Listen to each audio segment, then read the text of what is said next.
Chapter 3. Everywhere was progress, but it was never as fast as we wanted it to be. There were always possibilities, new ways of using this wonderful land. I was concerned with the garden. What would do well here? Just about everything was the answer to that, so I occasionally had to swallow Freddie's condemnation of a certain flourishing plant or tree as ugly, or try to make sense of his advice to make a natural hollow in the land into a lily pond. But what if we didn't have the water? What if we did and we bred mosquitoes? Freddie crisply advised a lily pond full of mosquito fish. We installed a lily pond. As for more immediately profitable endeavours, we diligently fed our stock on the patent products of Arrow Foods, accepted with delight an official coffee research substation on our farm, and generally never stopped making plans for the future. The dogs, obedient to the general spirit of growth and endeavour, produced a litter. The only cloud on the horizon was Clark. We suspected that we needed to replace our stockman. We were certain that we needed a coffee manager. In the meantime, we had visitors to take our minds off staff problems. Our first house guests of the year were Sir John and Lady Mildred Fitzgerald, Jack and Millie. 29th of January, 1950. On Sunday, John and Janet Byng Hall came to tea. He has been out here for some years and has worked his way up to the position of General Manager of Lord Delamere's vast estate called Soysambu. Over tea we took the opportunity of asking him whether he might take Jack and Millie to see the flamingos on Lake Elementaita. The expedition was arranged for the next day, but unfortunately, when Monday dawned, Jack felt very ill with a migraine, so Rosemary and Millie planned to go alone, while I stayed at home to keep Jack company. However, this did not suit Jack, who was determined not to be left behind. Groaning and moaning, he rose from his bed just before we were due to leave, and flopped into the back of the car. He would not come in to tea, but stayed firmly with his eyes closed in the back of the car, while we tried airily to sort of explain him away to our hostess.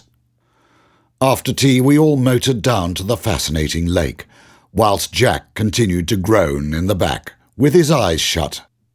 Millie said, "Don't take any notice of him. He always thinks he's dead." We took her advice, and will never know how much he enjoyed looking at the flamingos with his eyes tight shut. As we stepped out of the car on the plain by the lake, we noticed the pungent smell of soda, and underfoot it was crumbly and soft from the dried droppings of the flamingos. We had stopped beside the tracks of a hippopotamus, which had recently emerged from the lake and ambled up the stream of a small river which flowed into the lake at that point. We were not lucky enough to see him. Perhaps he was busy with someone's crops further up the stream. On the surface of the lake were pink groups of flamingos, whilst round the edge there were numerous dippers of the usual English varieties. There were also many groups of avocets, the birds which have just come to breed again off the Norfolk coast after a break of some 80 years. And those birds were flying up and down all around us. They are said to be quite rare in Kenya, but we saw large numbers. On our left, standing on the soda like a group of hunched-up old men, were some marabou storks looking for frogs. We saw small groups of teal swimming about, just as they do on the round pond in Kensington Gardens. But our most exciting find was a wood ibis, not the sacred ibis, which arrived whilst we were standing there and settled nearby. It is an enormous lake, I think about 12 miles long, and John does not allow any shooting there. As we motored away, we passed a wonderful fish-eagle perched on a bush. John sent his young son, aged about 11, to wade into the lake with a school friend of his in order to put up the flamingos and try to make them fly over us. They failed to do this because the flamingos retreated as they advanced, but they did find a dead one, and they brought back some pink feathers for Rosemary. 5th of February, 1950. Pigs have been a great source of interest this week. 2 of the 16 gilts which we bought at the Kabazi sale have now farrowed down, and each has produced a litter of 14. We have a special pigman on duty, hanging over the sty to stop them lying on their many offspring for the first few days. All the gilts are so enormous that they nearly fill up their pens, and anyway, being gilts, they have no experience as mothers, and are likely to be careless. All the piggeries are now cleaned down daily, so that they are spotless, and there is a slate up over each pen showing the details of the occupant. Every bacon pig is year-numbered and weighed once a week. The whole organisation is backed by a comprehensive herd book, which records the full details of the boars and sows, showing their litter numbers, the weights of their progeny at 3 weeks and 8 weeks, and the details of their grading after they have been sent to the bacon factory. We expect a baconer to be up to weight, 11 to 12 score, within 6 months at the most. We have had very good reports back from the bacon factory lately, and we have had top grading price for most of our animals. The reason for the improvement is undoubtedly the new food, coupled with better management. In 1950 we expect to send away about 300 baconers. On Thursday we had a visit from the only horticultural officer in Kenya. He confirmed what we had suspected for some time, that we have not got enough water on this farm to irrigate citrus as well as to carry a heavy coffee crop. So we must give up our hopes of growing oranges. He said that the crops which we could grow here without irrigation are peaches, almonds and grapes. The latter is rather an exciting idea. He sees no reason why both table and wine grapes should not grow very well here. Wine grapes would of course be difficult because there is no wine industry in this country, but he sees no reason why there should not be a Kenya wine industry. We want to put every corner of the farm to use in producing something profitable. 12th of February 1950. Sparks have been flying around Rhodora. We have given notice to Clark, our stockman. To start at the beginning. Some time ago, when a director of Arrow Products, Foods, came to visit us, he said he thought that our imported heifers were not getting the right mineral mix and were not digesting their food thoroughly. Clark took offence at these remarks, but we were inclined to agree with the man. As we had earlier proved that Clark, in the matter of minerals, did not really know what he was feeding the animals, we decided to put these heifers onto Arrow Products. After a fortnight of the new diet, Clark said that in his opinion some of the heifers were losing condition, and he blamed Arrow Products. But when we looked into the matter, we saw that instead of giving them as much food as they had been having before their diet was changed, he had actually been giving them only 1/4 as much. This was the last straw, and there was a monumental row. Everyone makes mistakes sometimes, and now we must face the expense which this mistake involves. We have offered to pay the return passage for Clark and all his family, and Clark has accepted this, because he prefers the atmosphere of the welfare state, where he does not have to pay for the education of his children or for medical attention. I am going down to Nairobi tomorrow to find out about getting a passage for him. His son John is staying with us for the time being. He will be a good lad, we think, if he can be properly trained. We have not yet told you about an experiment which we have decided to make to find out which is likely to be the best type of bacon pig in Kenya and the best diet for such a pig. We have ordered from England 2 gilts of approximately 8 months old in each of the Tamworth, large black and Welsh breeds. The gilts have already been selected from prize-winning herds and will be shipped out by the first available boat. When they arrive, we are going to put them each in a different pen, and we are getting, locally, 2 gilts of the Wessex breed and 2 large white gilts. One of each breed will be fed on a homegrown mix, and the other will be fed on Arrow Products. They will all be mated to our large white Woolfield Marshall boar, and the progeny will be fed on home food or Arrow Products like the dams. Then we shall see, when the progeny go to the bacon factory, which produces the best carcass, and which was the most economical in the production. 19th of February 1950. We went to lunch with Humphrey and Mary Bevan last Sunday. As Mary Lou knows, he is a man of about 60 with a wife some 10 years younger, and they have a son aged 21. They emigrated here nearly 3 years ago and bought one of the best farms in the Sabukia Valley. Now they have built a charming house there. It is off-white with a shingle roof and a certain amount of wrought iron, and it overlooks a lovely view. It is furnished with their antique furniture brought from England. They seem to have an even better cook than our guara, and the eggs in aspic with mayonnaise sauce, followed by a beef steak which melted in the mouth, went down very well. Freddie started us on a wild goose chase after 2 prospective coffee managers. But when we got down to Nairobi, we found that one was extremely bad-tempered and did not want to come to us anyway, and the other was slowly drinking himself to death. Tony had been furious with Clark, and perhaps both sides said things in haste that they might have retracted later. Anyway, I was to visit England for a month, and during that time I interviewed and engaged Tudor Ace, a stockman, and Tony found Mumford, a coffee manager from another Kenyan farm. Both were to remain with us for many years. Ace left for Kenya straight away. His wife and 2 children followed later with me and Tony's sister Charmian. We left from Heathrow Airport, London. 9th of April 1950. As they walked out to the aircraft, Rosemary and Charmian were astonished and delighted to see Mutz, Pops and Leo standing in the enclosure waving a sad goodbye. They must have been frozen, and it was very sweet of them to wait like that. The aircraft took off, and they peered down to catch the last glimpses of their family and of Heathrow. Then they settled down together with books and read and talked the time away. Mrs. Ace and her children moved up to the front of the plane so that they should have a table to play games.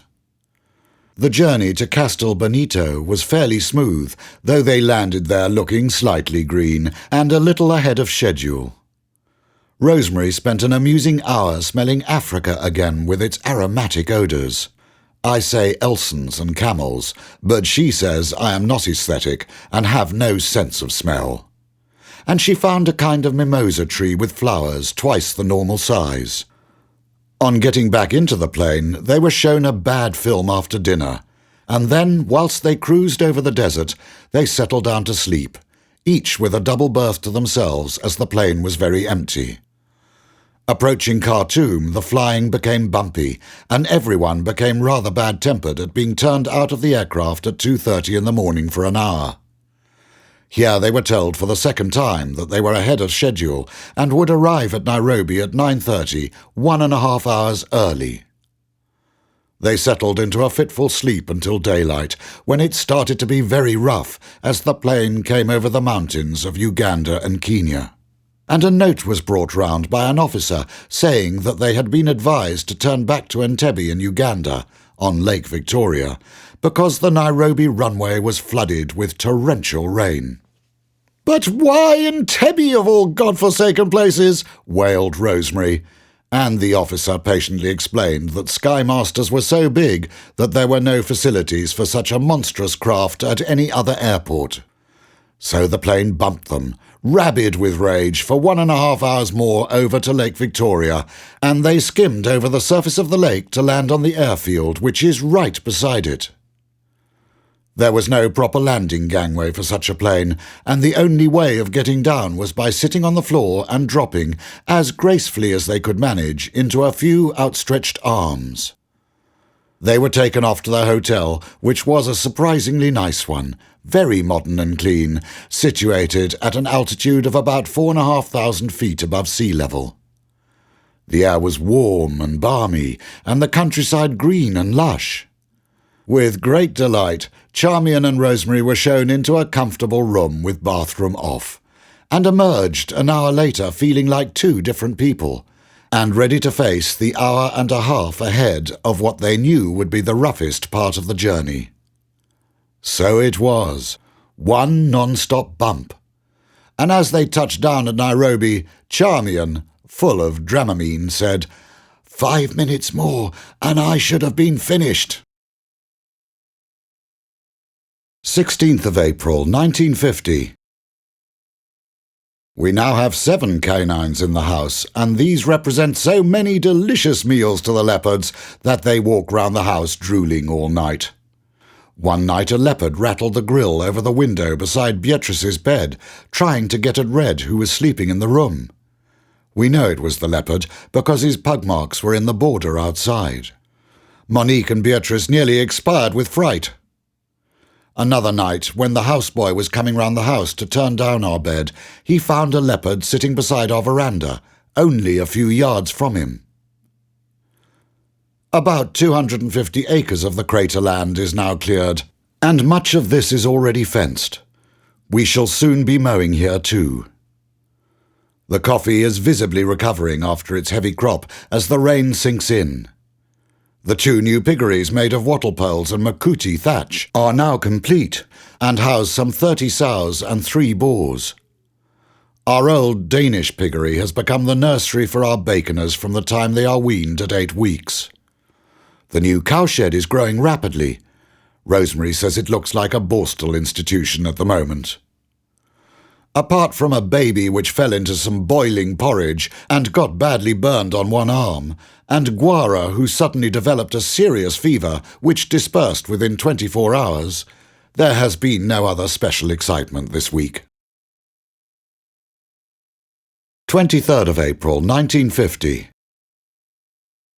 There was a meeting of the Soli Association. This comprises all the local farmers, and they get together about every 6 weeks to discuss matters of mutual interest. It was the first time that we have been to one of these meetings, which are always held at one of the farmers' houses. This time the house belonged to a Mr. and Mrs. Milton, a very old couple who have farmed in the district for many years. We all sat on the spacious veranda in comfortable chairs. It was a sparkling sunny morning after the recent rainy days. Rosemary amused herself by watching the many-coloured birds in the large thorn tree on the lawn.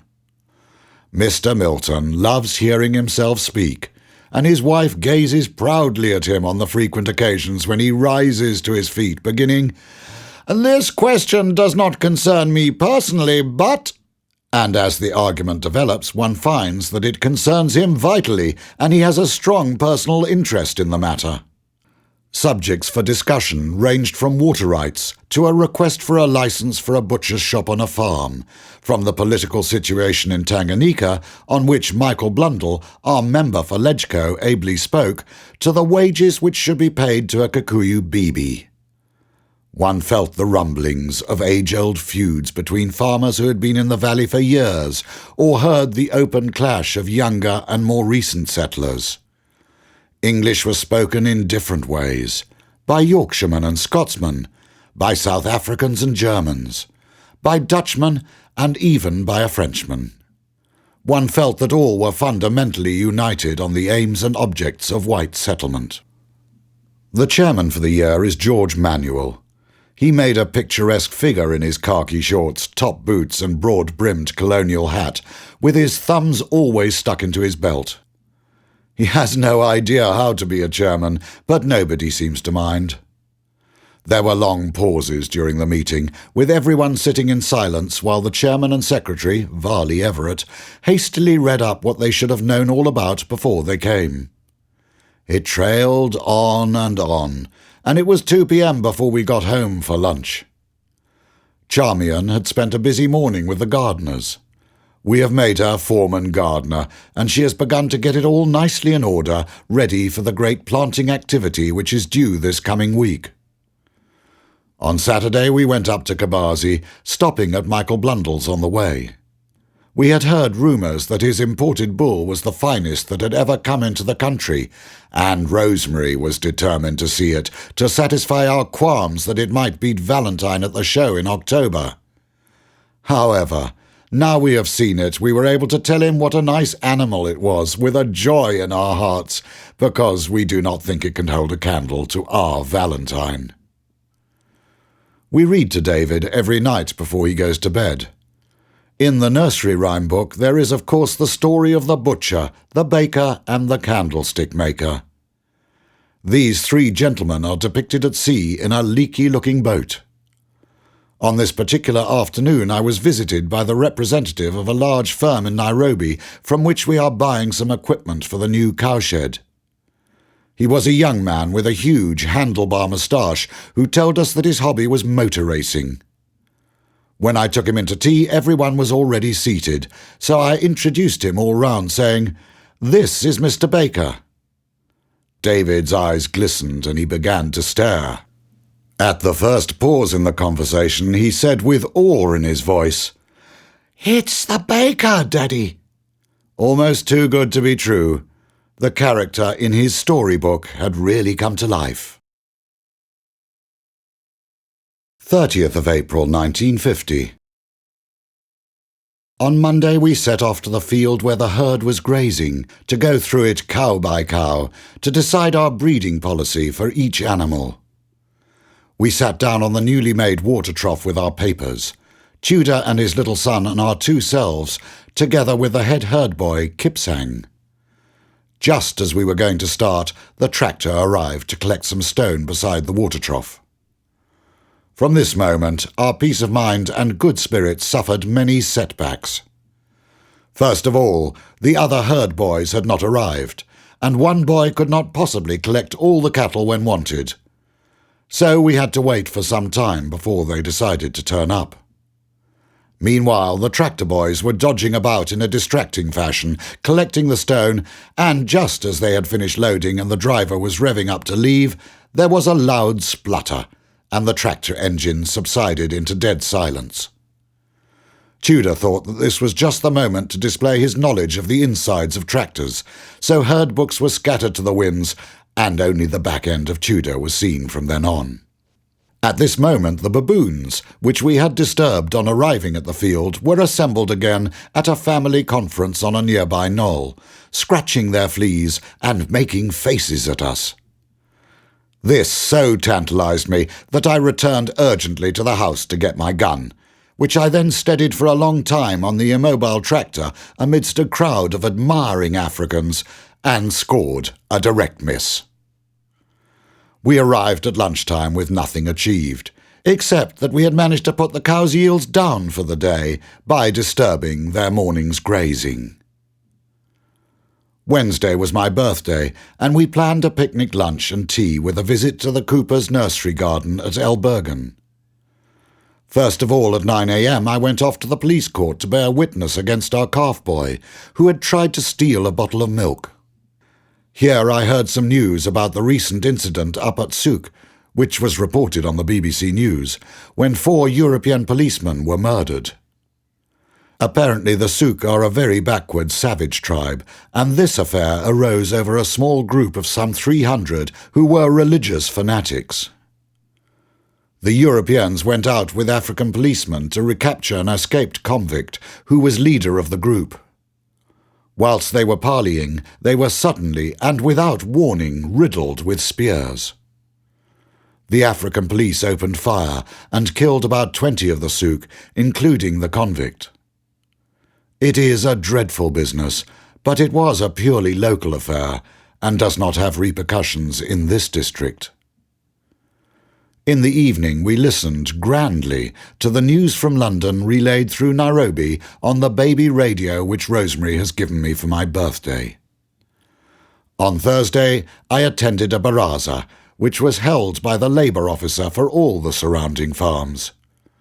There were some hundreds of Africans, including about 90 from this farm, and they all sat around whilst he talked to them. He told them all to be good boys and to work hard, etc., etc. He spoke for an hour and a half, and I think he did a lot of good. I brought him back here to lunch with me. John Ward's wedding to Pam was to be the social event of the year for our circle, and we went down to Nairobi in a mood of delighted celebration, taking the opportunity while we were there to entertain a couple of visitors from France. 21st of May 1950. We arranged to meet again for a quick cup of tea at 4 o'clock before going out into the game park. There, at first, we hardly saw a thing, and thought that we were going to be disappointed, until suddenly, against the skyline, we spotted a pair of giraffes. And as we came upon them, we saw they were males fighting. The method of attack was for one to back into the flank of the other and gradually, step by step, push him across the plain. Then, from time to time, they would swing their necks and catch each other, a resounding thwack with their heads, which made a noise that could be heard a long way off. All this took place right beside us, for they were too preoccupied in the fight to take any notice of the car. We watched for at least an hour, and just as darkness fell, 12 more giraffes quietly and silently arrived on the scene. They stood around and watched curiously for a little while. Then they moved off in groups, grazing. We had also a visit from a hyena, which came to review the scene of battle for a moment.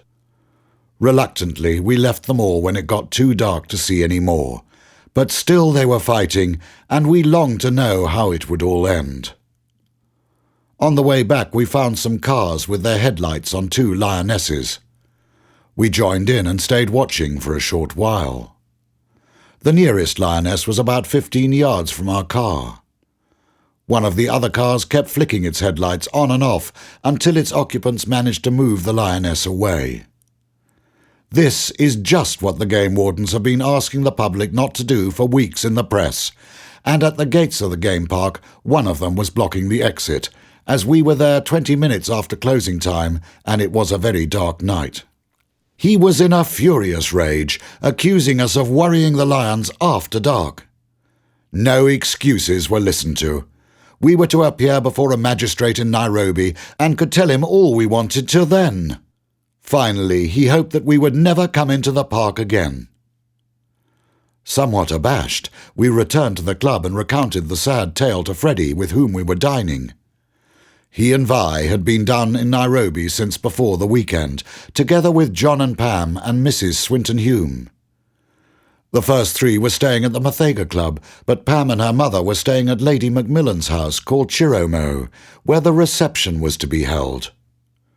The dinner was very gay and consisted of Freddie and Vi, John and Pam, Sir Charles Markham's son and daughter-in-law, Charmian, and ourselves.